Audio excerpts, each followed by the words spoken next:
Yet another day of hiking and training for Mountain Rainier. We've talked about cardiovascular health. Now I want to talk about bone health and muscle mass health, and take that a little bit further down the line than I have on previous videos. Why do you ask? Well, if we take cardiovascular death out of the equation and we factor out cancer, we'll talk about that later. The thing that I'm worried most about for my patients over 65 would be tripping over something, falling and breaking a bone. That is one of those things, especially a hip, that's one of those things that tends to lead to death.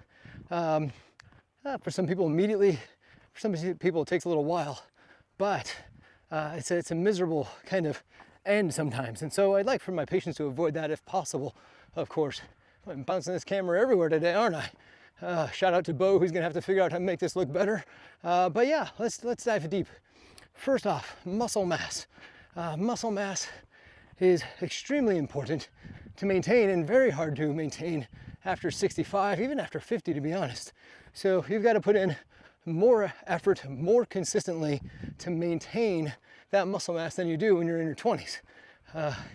It's kind of those, tell me something I don't know, Brian, kind of situations there, but I want to encourage you to be regularly training, regularly pushing your body, trying to build that muscle mass, whether it's in the gym, doing what I'm doing right now, hiking steep hill with a bit of weight there, whatever it is. I want to encourage you to engage in those things and to really round out your exercise.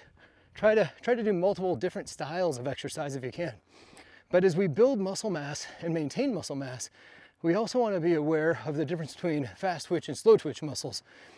We really need those fast twitch muscle fibers to help us recover if we trip while we're walking through our house, for example, or even trip on a curb in public.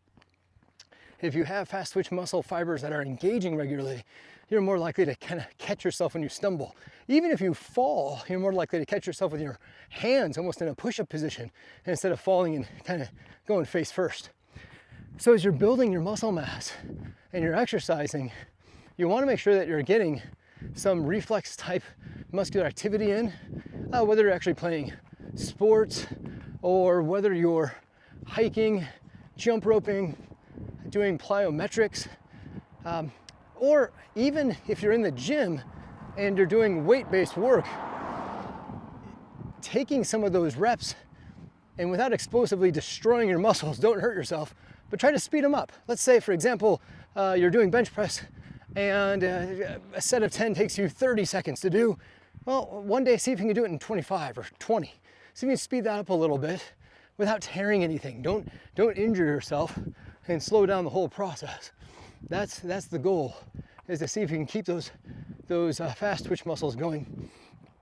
There's a few studies out there that once we get over 65 or so, our fast twitch muscle fibers just disappear. They just drop off a cliff because we tend not to use them so much as we get older. Just life doesn't present as many opportunities to maintain those. And once they're gone, you can get them back, but it takes an inordinate amount of work to get them back. It really is that if you don't use it, you lose it kind of a situation.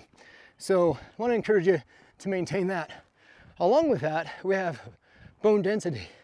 If you fall and you hit something, or if you're in a car accident even, some sort of a unplanned injury, when are injuries planned, right? You get into that situation and it's your bone density that's going to keep a fracture from happening and or being catastrophic, even allowing you to recover quickly, more quickly. That's why so many young people tend to recover faster from these things. They just have a much better bone density and their bones are ready to repair and re-go faster than us old people.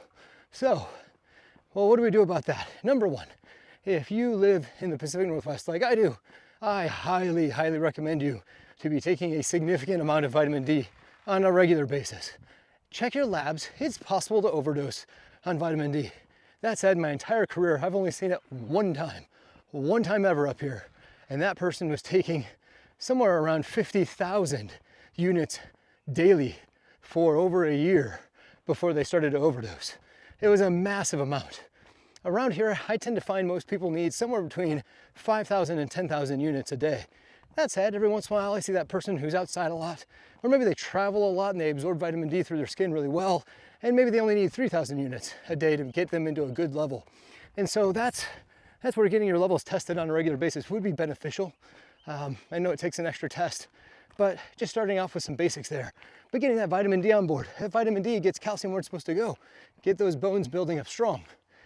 Now, how do we encourage our body to put that calcium in bones? Well, we do that through vibration and pressure and pounding. Well, if you want to get pressure, vibration, and pounding to your legs, exercise is the way to do it. I'm doing it right now. Rucking is a great way to maintain bone density, but running, treadmill work, exercise in general, all works really, really well. So once again, we're coming back to being active. Shocker, right? It all kind of works together.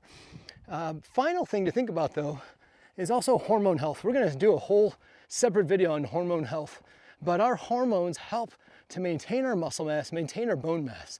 I've been saying this for years for my patients who've been with me for nearly 20 years now. You know, I've been talking about this for a long time with you, but there's been a lot more out there in the social media news world about hormone health. We're now realizing that some older studies that were done maybe weren't the best of studies and completely changed the way medicine was done back in the 90s, early 2000s. But for most of us who've worked in hormone management for a while, we feel like it's not a shocker that we're saying, hey, maybe doing more hormone treatment would be better for people, just not getting crazy about it. Finding those levels that get people to where they should naturally be and maintain them and make sure you're getting good results out of it.